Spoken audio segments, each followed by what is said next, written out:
નમસ્કાર દોસ્તો, આજે બોટાદની અંદર ભાજપના કહેવાથી પોલીસે એકદમ ઘાતકી, ક્રૂર અને બર્બરતાપૂર્વક લાઠીચાર્જ ખેડૂતો ઉપર કર્યો છે, એવા સમાચાર મળ્યા છે.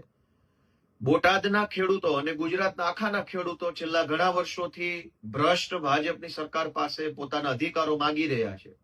બોટાદની અંદર ખેડૂતોએ લોહી પરસેવો રેડીને પકવેલા કપાસ અથવા અન્ય જણસો જ્યારે યાર્ડમાં વેચવા જાય, માર્કેટિંગ યાર્ડમાં, ત્યારે માર્કેટિંગ યાર્ડમાં રહેલા ભાજપના મળતિયાઓ અને ભાજપના જે કાંઈ પણ નફાખોરો છે એ ખેડૂતોની ખેત પેદાશમાં કડદો કરી અને ખેડૂતોને લૂંટવાનું કામ કરતા હતા. અને લૂંટની સામે અવાજ ઉઠાવવાનું કામ આમ આદમી પાર્ટીના માધ્યમથી આમ આદમી પાર્ટીના નેતા રાજુભાઈએ કર્યું.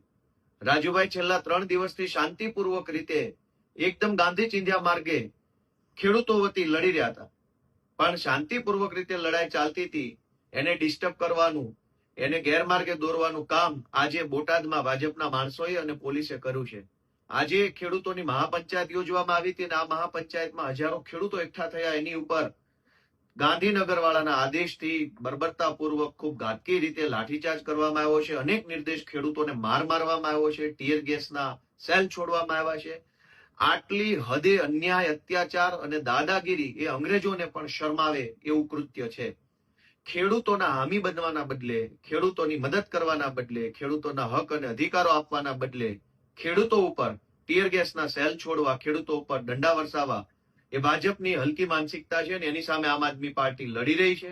હું સમગ્ર ગુજરાતના આમ આદમી પાર્ટીના કાર્યકર્તાને વિનંતી કરું છું કે આપણે ખેડૂતોનો પૂરી મજબૂતીથી સાથ આપવાનો છે. ભાજપની તાનાશાહી કે ભાજપના દમ દાટીને દંડાના શાસનથી બિલકુલ ડર્યા વગર જે કંઈ પણ આપણાથી યોગદાન આપી શકાય યોગદાન આપવાનું છે અને ગુજરાતના ખેડૂતોને આપણે સાથ આપવાના છે.